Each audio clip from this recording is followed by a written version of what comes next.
Okay. Howdy. Howdy. My name is Jalen Liu, and I'm a first-year PhD student from Dr. Lin Xie's lab. Today, it is my great pleasure to introduce Dr. Terry Unterman, a very special guest from University of Illinois College of Medicine at Chicago for today's presentation. Dr. Unterman got his bachelor degree from Princeton University in 1972 and his Doctor of Medicine degree from Duke University School of Medicine in 1977. After he completed his internship at Rush Presbyterian St. Luke's Medical Center at Chicago in 1981, he joined Northwestern University Medical School in 1982 and served as a clinical and research fellow in Northwestern University Medical School. In 1986, he joined Jesse Brown VA Medical Center at Chicago as an attending physician and also University of Illinois at Chicago Department of Medicine as an assistant professor. Since 1996, he has been serving at University of Illinois as a professor of medicine, physiology, biophysics, kinesiology, and nutrition for over 20 years. As a physician-scientist, his research is tied to clinically relevant questions related to regulation of gene expression and metabolism by insulin, especially in diabetes and obesity. His early research was focused on insulin regulation of IGF bioactive availability by IGF-BP1. Using IGF-BP1 as a model system, he subsequently identified AKT FoxO proteins as mediators of insulin action. Now, his research mainly focused on understanding the role of FoxO proteins in regulating hepatic gene expression and metabolism. Dr. Unterman has published hundreds of research papers, and his work has been cited for over 8,000 times. And today he will be sharing with us his story about FoxO proteins. Please join me in welcoming Dr. Unterman.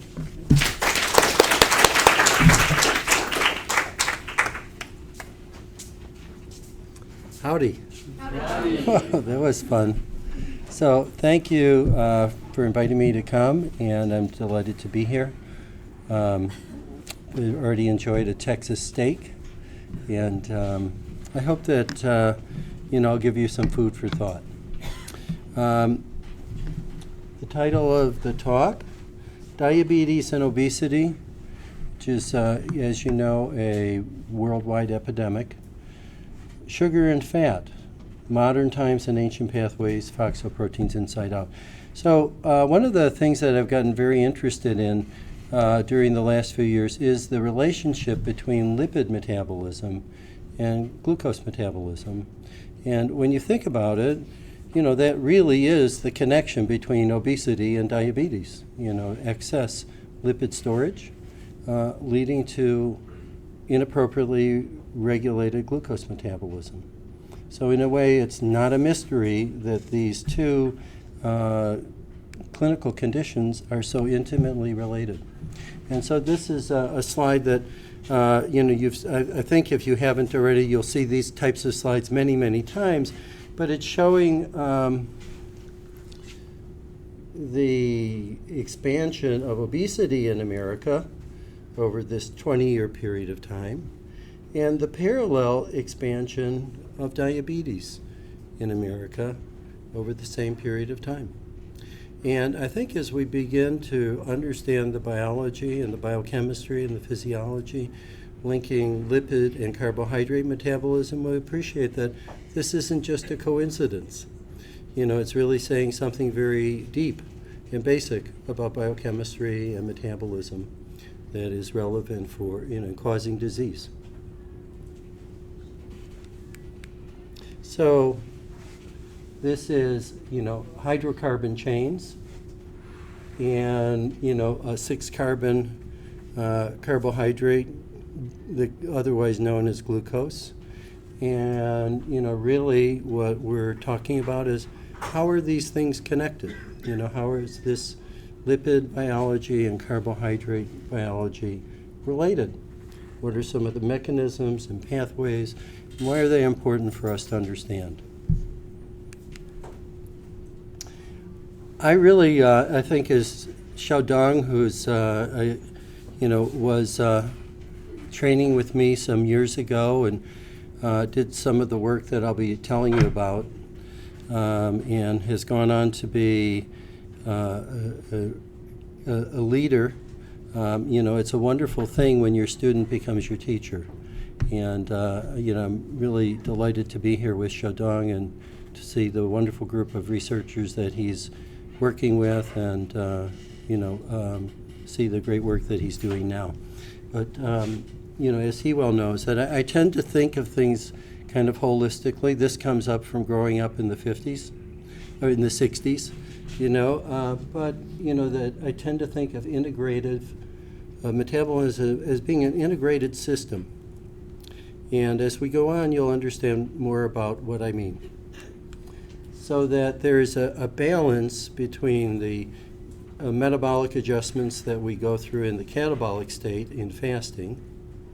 When we break down fat and increase fatty acid oxidation, we suppress lipid synthesis. And when we make glucose, we suppress glucose utilization or glycolysis. And when we go to the fed state, we shift all of those metabolic balances so that we now suppress lipolysis, fatty acid oxidation, and we induce lipogenesis. And in terms of carbohydrates, we suppress glucose production. Okay, we have carbohydrates coming into our body, and we begin using glucose for energy and for synthesizing lipids.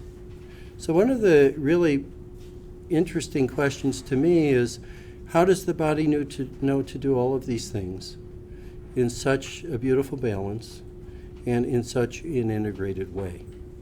And in a way that's really, a basic question of, physiology.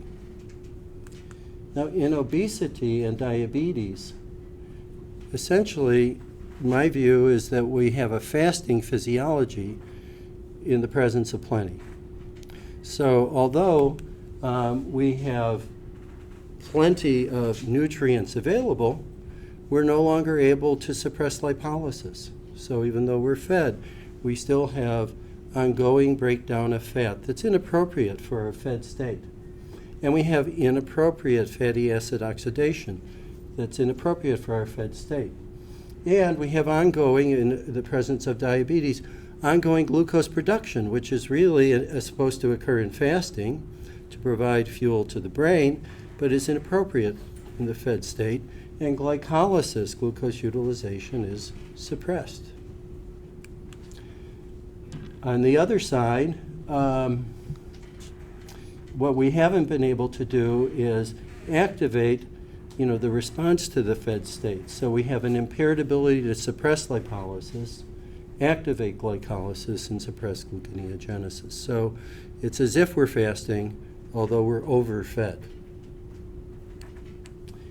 And, one of the things that I want to talk about is, how do we understand, this apparent conundrum or paradox of, being overfed becoming like fasting. And that's something that I hope will to contribute to our understanding of. So the research that I've been doing, really I only have one story to tell, about my research. It's really been a pretty continuous path. Going back to the beginning of my fellowship when we were studying, I was learning how to do measure growth factor activities in the circulation using cartilage chip bioassays, to when I started my own lab at the University of Illinois in 1986, looking at insulin-like growth factors and their binding proteins in the circulation.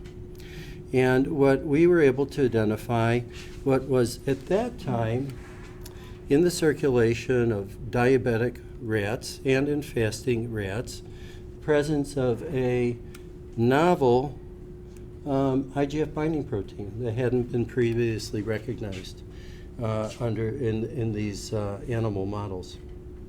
And we were able to purify this binding protein, and we recognized it here on what's called a ligand blot, where we took serum from normal rats and from diabetic rats, separated it on a gel electrophoresis, transferred the proteins onto a nitrocellulose membrane, and then probed the membrane with iodinated IGF-1 and looked at where the IGF-1 bound. In the normal serum, the predominant binding protein is IGF-BP3. In the diabetic rat serum, that is diminished, but there's this dramatic appearance of what we found out was the analog of IGF Binding Protein-1. IGF Binding Protein-1 had been identified in human amniotic fluid. It's produced in abundance by the endometrial lining, the deciduum. It's important for fetal implantation. It turns out it's also important in other settings, in particular in the liver as a target of insulin action. But we identified this, and when you have a finding that's so clear that even someone like me can study it, you go after it, right? So we purified this to homogeneity. We sequenced the protein with the technology that was then available, and we identified it as the homolog of IGF Binding Protein-1. We then went on and showed that it's expressed in the liver, and it's induced in fasting and diabetes and suppressed by insulin, and it's suppressed at the level of gene transcription by insulin. So it became a model that we could use to study how insulin works and how insulin regulates gene expression. We now understand that this is rapidly regulated in normal humans, so it's high in the morning when you wake up after your overnight fast, and it goes down very rapidly after your first meal. And it's the major short-term modulator of IGF bioavailability in the circulation. And it's increased in insulin deficiency and in severe insulin resistance. So we went on to clone the gene, clone the regulatory region, and map out the insulin response elements within the IGF-BP1 promoter. And these sequences, this one and this one, are arranged, if you will, as a palindrome, on opposite strands. And each one of them we found was able to mediate the negative effect of insulin on gene expression. And these both are very highly related to the insulin response sequence identified in the gene controlling gluconeogenesis, the PepCK gene, phosphoenolpyruvate carboxykinase, which is an ATP requiring step in glucose production and therefore an energy requiring rate limiting step in glucose production. So this identification of these insulin response sequences was kind of a big deal because nobody really knew how they worked. We were just finding that they were conserved and mediating insulin effects here, and therefore this might be a useful model. And in fact, I think it turned out to be an important model with several advantages over other insulin-regulated genes that allowed us to use this to understand how insulin works.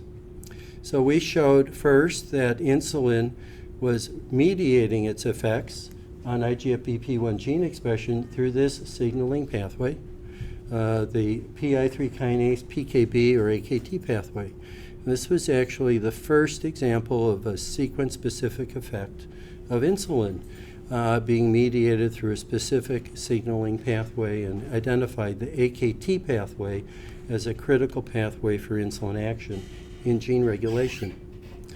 Now, we didn't know what was binding to this regulatory element, but I was fortunate. Another colleague at the University of Illinois had done important work in identifying the Forkhead family of transcription factors, a fellow named Rob Costa.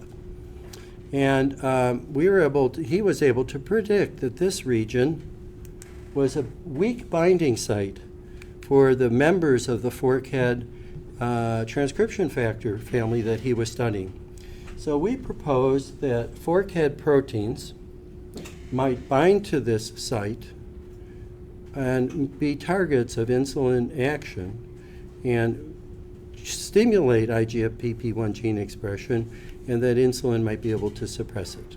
So we confirmed that Forkhead proteins could bind, but we didn't really know which ones were being targeted by insulin. And the ones we knew about didn't really seem like their functions were being regulated by insulin.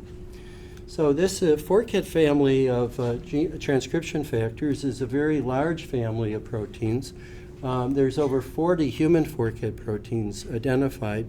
Many of them play a role in development of the brain, development of the immune system, and a development of cardiac and muscle tissues. And so they play an important role in developmental biology. There are 3 that are expressed abundantly in the liver, and they play an important role in promoting liver development and liver-specific gene expression. But whether any of them were involved in mediating effects of insulin was unknown. It turns out that a specific subset of these proteins of this large family, the FoxO or Forkhead other because the DNA binding domain sequence within this subfamily, and particularly in this alpha helix, which determines sequence-specific binding, is the most divergent among all the Forkhead family proteins. So it's the Forkhead box, which is this DNA binding domain motif, and other because it's the most divergent among the Forkhead proteins. FoxO proteins turns out to be very important in mediating effects of insulin on gene expression and growth factors on gene expression in many settings. Okay, we're not going to talk about that. So the next advance in this field really came from a whole different line of investigation, and it was people doing genetics in C. elegans, the invertebrate worm, where it's a small model organism for our purposes, where they can map out the genome and identify specific genes required for specific functions. And the functions that these people were studying was longevity.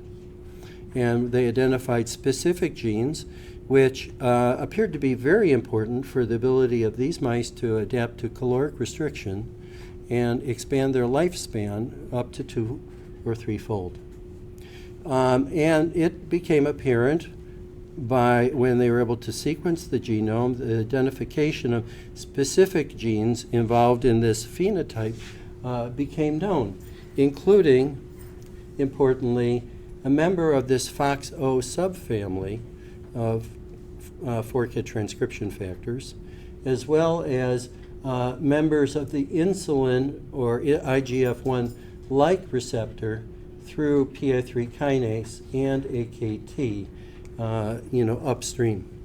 So these worm studies predicted that FoxO proteins were genetically, and based on genetic studies, major targets of insulin action in mediating effects of environmental stress and caloric restriction on lifespan, and eventually on other aspects of metabolism.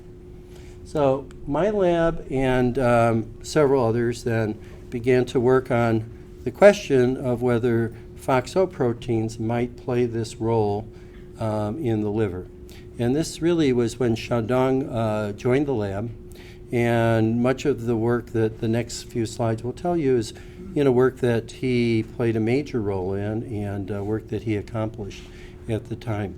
So we knew that PI3 kinase was involved in mediating effects of insulin and gene expression, and through a number of studies, Shaodong, together with several other people, was able to show that the FoxO proteins are targeted and phosphorylated by AKT, that the FoxO proteins interact with this response element in a sequence-specific fashion that accounts for the ability of insulin to regulate gene expression, and then to go on and identify specific phosphorylation sites within the protein which he could modify and alter and disrupt the function and the cellular trafficking of the proteins to demonstrate they are direct targets and important mediators of insulin action. Shaodong also, So this is, a protein. It's targeted by insulin. It's phosphorylated by AKT. When it gets phosphorylated, it gets kicked out of the nucleus. It's no longer active. And the expression of proteins like IGF-BP1 and PepCK go down. So what? How important is this? Lots of things happen when insulin works. Is this protein any more important than many others? And this is a much more recent study that I think shows how important it really is. This is a study where now we're looking at genetically modified mice, where we have knocked out the insulin receptor in the liver and created what's called liver-specific insulin receptor knockout, or LIRKO mice. And we've knocked out the insulin receptor here and FoxO1 together, created double knockout, insulin receptor FoxO1 knockout, or LIRFKO mice. And this allows us then to say, what happens when we don't have insulin receptor signaling, and how much of that is dependent on the presence of FoxO1 and its ability to exert its effects on gene expression. So this is a glucose tolerance curve, studies performed in these experimental mice. The studies are done, we fast the mice overnight so there's no glycogen in the liver, and we give the mice glucose by injection into the peritoneum. It's absorbed and glucose levels go up, and then it's used and glucose levels go down. So this is a normal glucose tolerance curve.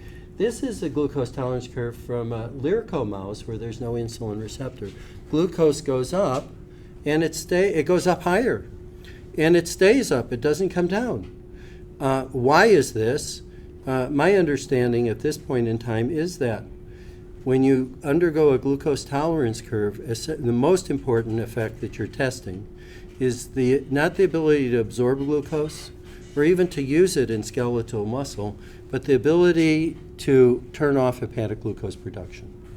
That essentially these mice absorb glucose but turn off glucose production, and so glucose disappears. These mice absorb glucose and have continuing glucose production because insulin is still working. And glucose also begins to disappear, but slowly, for reasons we can talk about later.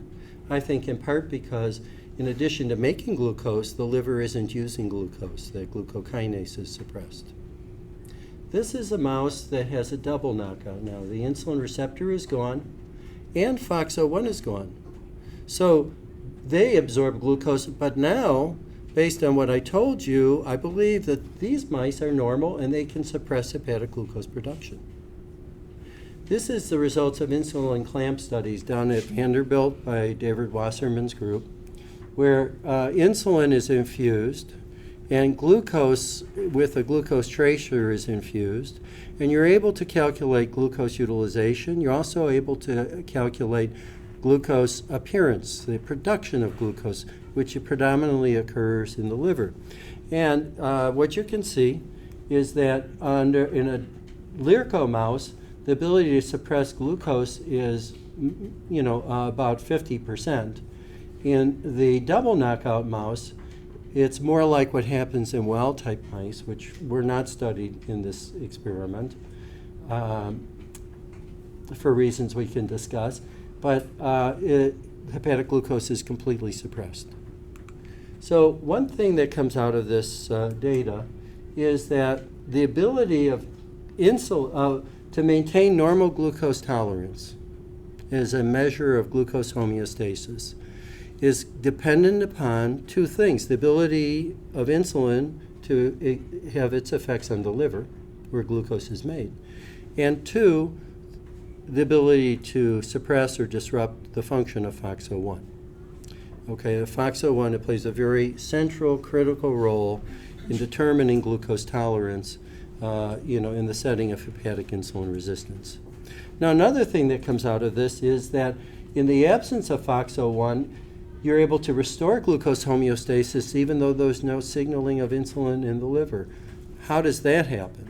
Well, I think the most recent studies on this, and again, studies I wish I had done, were published by Maury Birnbaum and Paul Tichnell at the University of Pennsylvania. And using similar mice, what they found is that under these conditions, the LIRKO conditions, which are severely hyperinsulinemic, severely insulin resistant, the ability of insulin to suppress lipolysis and the flux of fatty acids from fat to the liver is impaired. But if they give enough insulin to suppress lipolysis, they can suppress hepatic glucose production. Lipolysis and fatty acid oxidation are critical determinants of glucose production in the liver. Why is that? What connects fatty acid oxidation to glucose production? Okay, very important to know, because in diabetes, one of the major defects is an impaired ability to suppress lipolysis and an increased flux of fatty acids to the liver, where fatty acid oxidation, beta oxidation, break down into 2 carbon fragments, can provide ATP and NADH required for glucose production, as well as intramitochondrial acetyl-CoA, which through allosteric effects activates the enzyme pyruvate carboxylase, which begins the process of taking 3-carbon pyruvate and making 6-carbon glucose. And it suppresses the activity, acetyl-CoA, of taking of pyruvate dehydrogenase, which takes pyruvate and inserts it into the TCA cycle, where it can be used to make energy and also used to make lipids in the fed state.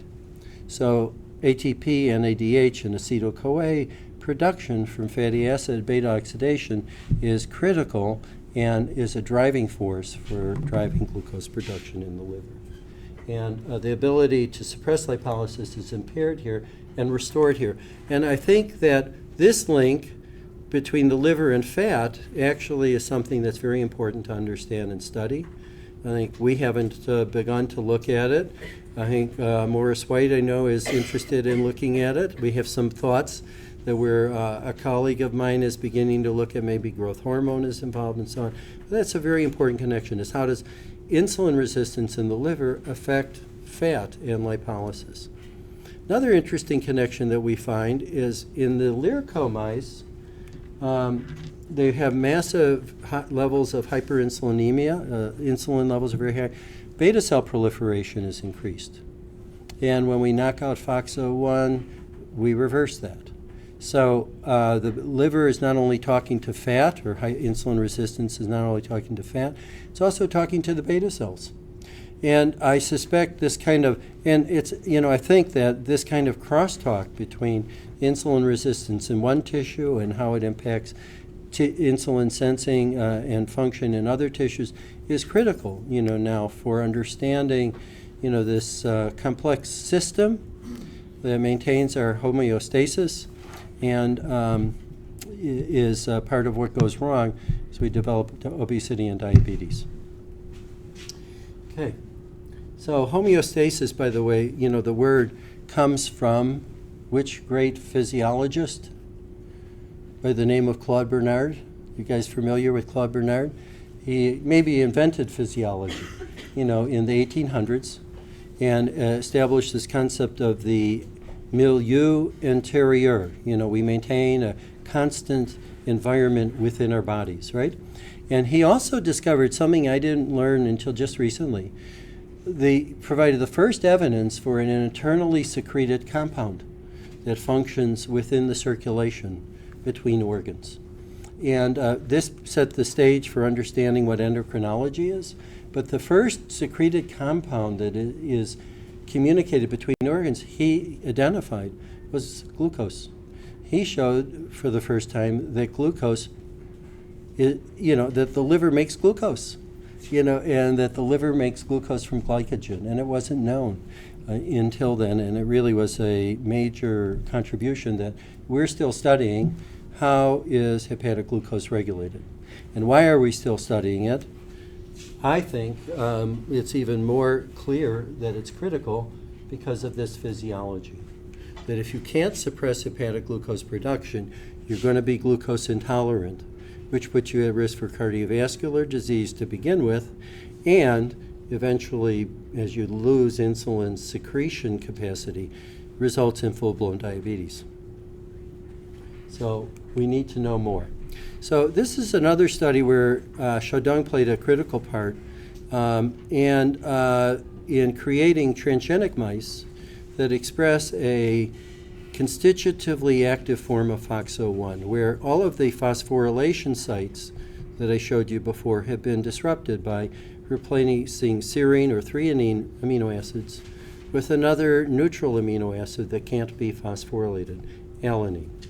And he created, with David Powell in Texas, a transgenic mouse that we were then able to use to understand what does the presence of an active form of FoxO1 do in the liver. So this is a glucose tolerance test in a wild-type mouse, and this is in a FoxO1 transgenic mouse. So you get, having activated, so the previous study was in the absence of insulin signaling, you have glucose intolerance. If I take FoxO1 away, you get normal glucose tolerance. This study is showing if I just put FoxO1 there in a constitutively active form, you get glucose intolerance. So it's really showing the capacity of FoxO1 by itself to drive hepatic glucose intolerance. Now this was a surprising result. This is looking at triglyceride levels in wild-type and transgenic mice in the fasting state, where they're a little bit different, and then after a high carbohydrate meal, where you induce the expression of lipogenic genes and the synthesis of de novo lipogenesis, the synthesis of new lipids and secretion of VLDL triglycerides. And this is the response in a normal mouse, and this was the response in our transgenic mouse. We really blocked the ability to induce postprandial lipogenesis just by expressing FoxO1 in the liver. So, what I've told you so far is FoxO1 by itself is able to block the ability to suppress hepatic glucose production, basically. Now, I'm telling you it's also going to be able to block the induction of lipogenesis. So there's two critical metabolic functions that we're affecting. And to understand this better, we did gene array studies at this time point where the two groups really diverged clearly, 6 hours after feeding, where gene expression and lipogenic metabolism were clearly different. And what we saw was this long list of genes, and this was on a relatively incomplete chip at that time. Only 12,000 of the known genes were on there, but a long list of genes. And basically when we found, as I plotted out these genes and tried to figure out how did they fit in to metabolic pathways, we didn't have gene-enriched sequence analysis available. I had to kind of figure out the pathways myself. So we saw several genes that were increased in our transgenic mouse compared to our wild-type mouse, which were related to glucose production, including PepC-K, which I mentioned. Phosphorylated pyruvate carboxylase mediates the energy ATP requiring step in glucose production, rate limiting. Also, we saw this reduction in the expression of genes involved in glycolysis, which was really striking, including the suppression of glucokinase, which phosphorylates glucose to get the whole ball rolling. It's the first step in glycolysis, as well as a number of genes in the pentose phosphate shunt, which is required for anabolic and synthetic functions, including lipid synthesis, all the way down to pyruvate kinase, which is required to utilize pyruvate for metabolic functions down the line. And we saw that there was suppression as well of the genes involved in converting pyruvate to citrate and carrying citrate out to the cytosol, where with ATP citrate lyase you could break it down to acetyl-CoA, which is used to make with acetyl-CoA carboxylase, malonyl-CoA, is used for lipogenesis. So all of the genes that are shown here are affected and are suppressed when FoxO1 is expressed in the cell.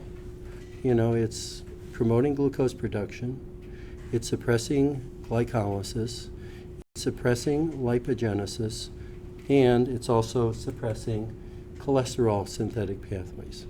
All, you know, appropriate in an integrated fashion. So this led to, you know, the idea.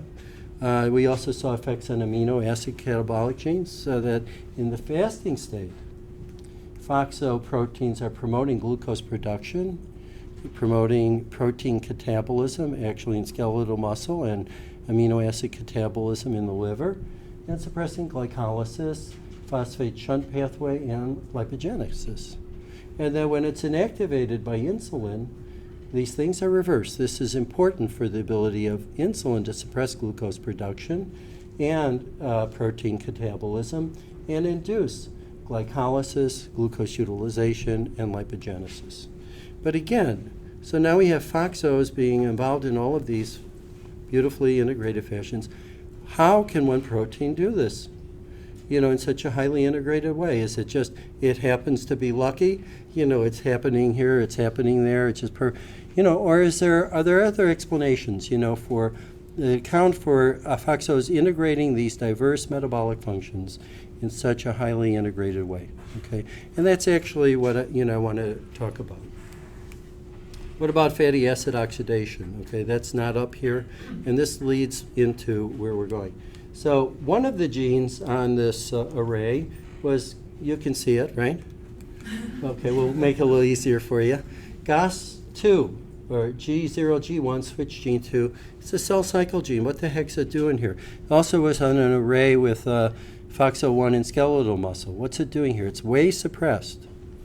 Well, it turns out GOS2, nobody knew what it was doing metabolically until more recently, and it was shown that GOS2 binds to this protein, adipose triacylglycerol lipase, which mediates the first step in lipolysis. So FoxO1 is suppressing GOS2, and we asked whether it might be inducing ATGL, promoting triglyceride breakdown and fatty acid catabolism in the liver. And this is from a paper we recently published. I'm not going to go through all of the data. We'll just focus right up here that in the FoxO1 transgenic mice that Shaodong gifted us, you know, we see increased ATGL expression and a marked suppression of GOS2. In the knockout mice in a fasting state, ATGL is low in the knockouts and GOS2 is high. So FoxO proteins are stimulating ATGL and suppressing its inhibitor in the liver, and these other studies show that it's actually mediating effects of insulin on ATGL, which insulin induces or suppresses, and GOS2, which insulin induces. So this is suggesting then that GOS2 and ATGL may be mediating effects of FoxO proteins on lipid turnover and fatty acid catabolism. And we'll just go to this picture right here. These are lipid droplets and isolated hepatocytes. Doug Mashuk did these studies. If you express FoxO1, you lose lipid droplets. If you add GOS2 at the same time, you prevent that. So FoxO1 really promotes triglyceride catabolism and fatty acid oxidation in some studies with radioactive tracers in an ATGL-dependent fashion. Now, what got interesting here is that we saw that when we could knock down ATGL in the liver of our transgenic mice, we can use an adenovirus that expresses an shRNA that knocks down ATGL in the liver. We inject in the tail vein. It really goes specifically to the liver. When we knock down ATGL, we see some interesting effects on triglyceride levels. So we're just not affecting lipolysis and fatty acid oxidation, we're also affecting lipogenesis. So triglyceride levels actually in a fed transgenic mouse are very low compared to wild type. And when we knock down ATGL, they're largely restored. And we can show that this has to do with the secretion of triglycerides from the liver, This is normal triglyceride secretion. This is our transgenic mouse. Our transgenic mouse, when we knock down ATGL, we restore triglyceride secretion. And we could show that this is reduction not in just triglycerides, but VLDL particles. The VLDL triglycerides are here. This is in our transgenic mouse, and this is in our transgenic mouse when we knock down ATGL. So lipolysis is regulating lipogenesis, which to me was very surprising. We also found, we're going to skip that slide. We're going to go to this slide here. Yeah, so we also found that lipolysis plays an important role in the effects of FoxO on glucose metabolism. So this is a normal glucose tolerance curve. This is the tolerance curve in our FoxO1 transgenic mice, kind of similar to the LIRKO. And when we knock down ATGL, it's normal. Some of this is dependent on beta oxidation. As I told you, beta oxidation is required. You break down fat, you break down triglycerides to get fatty acids. Then you break down the fatty acids through beta oxidation to make ATP, NADH, acetyl-CoA, all of which drive glucose production here. Okay, and you need to be able to turn that off in order to suppress hepatic glucose production, in order to have a normal glucose tolerance curve, right? So this is treatment with atomoxir, which inhibits carnitine palmitoyltransferase 1, which you all remember from biochemistry, is how you take fatty acids, fatty acyl-CoAs, and bring them into the mitochondria for beta oxidation. So if you inhibit that, you inhibit beta oxidation, and if you inhibit beta oxidation, you also restore glucose tolerance. So, you know, this fatty acid catabolism is required for this effect of FoxO. And the effects of glucose. So now we get to, you know, expanding our model a little bit. We have FoxOs are driving gluconeogenesis, amino acid catabolism, fatty acid, triglyceride lipolysis, fatty acid oxidation, and doing all of this. And, you know, insulin reverses all of these things. But we still haven't explained how are these things all being integrated, right? We really haven't begun to explain how are these things all talking to each other. So this was a surprising result for me. This is gene expression data in the liver of our transgenic mice with and without ATGL knockdown. So in our transgenic mice, knocking down transgenic mice, glucokinase is very low. I think I already told you that. Now when we knock down ATGL, glucokinase is recovered largely, not to the same level that it goes up in wild-type mice. But what this is saying is lipolysis is regulating glycolysis, glucokinase expression. HepCK, I will tell you again, is the rate-limiting enzyme for glucose production. It's high in our transgenic mice, but when we knock down ATGL, it's no longer. So this is saying lipolysis is regulating gluconeogenesis. And PGC1, which is involved in gluconeogenesis and mitochondrial biogenesis and so on, increased in these transgenic and not when we knock down. Now, IGF-BP1, if you remember, is how we got started, right? And I think of it as a really sensitive readout of FoxO activity. It's a direct target. We were very lucky, you know, to be studying it because it's really a simple promoter relative to these other genes, and it's really strongly regulated by FoxO. It's very high in our transgenic mice, and when you knock down ATGL, not so much anymore. So what this is saying is FoxO drives lipolysis, but lipolysis may be required for the ability of FoxO to exert these other effects on gene expression. Okay. Now, I'm going to come back to the LIRKO mice just to begin to wrap up a little bit, to the LIRKO mice to tell you about some recent studies that we've done. And I think what, you know, they're suggesting and telling us, okay? So these are LIRKO mice. Well, this is a normal mouse. Okay, glucose tolerance test. Can give glucose intraperitoneally, suppress hepatic glucose production, you know, and glucose disappears, right? This is the LIRKO mouse, right? And this is the double knockout. Now, one of the questions we asked here about the LIRKO mouse, if lipolysis is so important in the transgenic mouse, is it also important in the LIRKO mouse, okay? And why would it be, okay? Why would it be? So one thing I told you is the flux of fatty acids to the liver is important in determining fatty acid oxidation and glucose metabolism downstream, right? Now what I'm suggesting is what the liver does with the fatty acid is also important. That the liver has a choice, and in fact the liver, I suspect, much of the fatty acid actually becomes triglyceride and then gets mobilized and catabolized downstream from ATGL. So that you have levels of regulation, and if you didn't, we wouldn't be here. Okay, we have multiple levels of regulation. We have levels at the whole body level in the regulation of fat breakdown in fat, lipolysis in fat. And then within the liver, we have another level of regulation. The liver gets to decide how to handle the fat, okay? And to some extent under the influence of insulin and glucagon and other hormones, and to some extent, as we'll discuss, based on other things that are happening at the time within the cell. There's a wisdom within each cell, okay, that the cell works, together. It reminds me of an election slogan, we are stronger together, right? And that's how, life is. Not saying that's how politics has to be. I'm not taking a position here. But, I'm just saying, as, cells are stronger together, tissues are, bodies are, communities are, I believe. We are stronger together.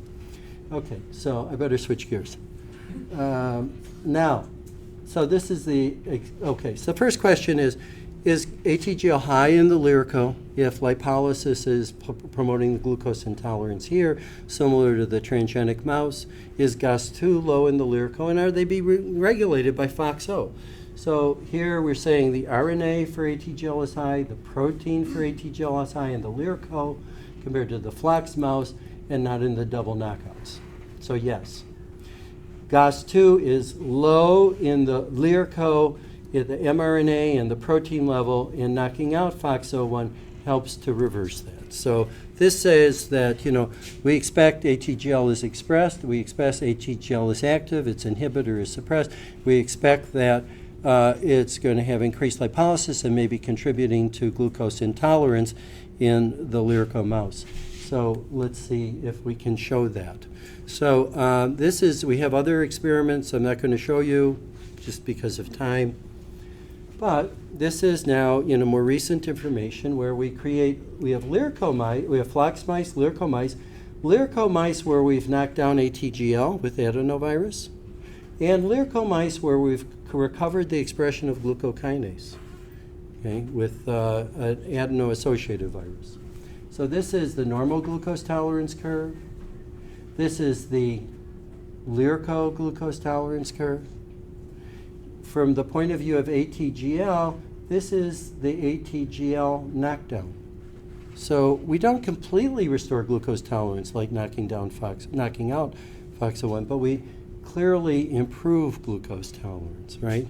And we have some preliminary data with insulin clamp studies. These were done actually by Jerry Schulman, saying that effects on hepatic glucose production are also partially recovered by knocking down ATGL. Now, this gets into gene expression again. You remember what we saw. We're going to have a test. Okay, pay attention. In the transgenic mouse, we see similar things in the LIRKO. And I actually, I'm always surprised when experiments work and a little bit concerned. So anyways, ATGL is high in the LIRKO. We can knock it down. Pepsi K is high in the LIRKO, and it's ATGL dependent, which I think is really cool and interesting. And BP1 is high, very high in the LIRKO. It's also ATGL dependent. Glucokinase is low in the LIRKO, and it also is ATGL dependent, okay? I think this is the one we really need to be sure of, okay? So what this is saying is, in the absence of hepatic insulin signaling, lipolysis is regulating gluconeogenesis and glycolysis. It's needed to promote gluconeogenesis by fatty acid oxidation and also at the level of gene expression. And it's suggesting that in the absence of insulin signaling, lipolysis and ATGL-dependent mechanisms are required for the ability of FoxO1, we suspect, to do all of this.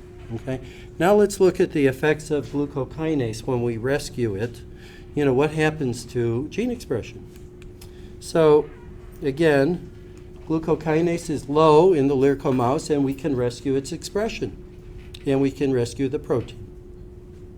PepsiK is high in the LIRKO mouse, and when we rescue glucokinase, it goes down, which is really kind of surprising. There are some other, couple reports saying glucokinase might regulate PepsiK negatively, and I think this might begin to help understand how. BP1 is high, similar to here, and when we rescue glucokinase, it also goes down, suggesting that glucokinase may be inhibiting FoxO function on PepsiK and BP1. Very interestingly, ATGL is high, and when we express glucokinase, it goes down. So this is saying glycolysis is regulating lipolysis and glucose production. So even within the level of the liver, before we were talking about in the level of the body, fat and pancreas are talking to liver. Here within the level of the liver, glycolysis, lipolysis, gluconeogenesis are not separate metabolic functions. They're really functioning in an integrated way, highly integrated way. And when you think about it, they had better. Because if they didn't, we wouldn't be here. We can't rely just on insulin and glucagon to hold us together.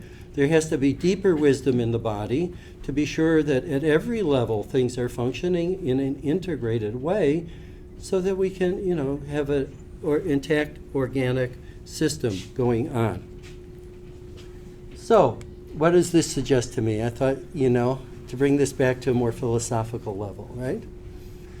So, one of the things I've told you is FoxO drives lipolysis, and really interesting, lipolysis drives FoxO. It's required.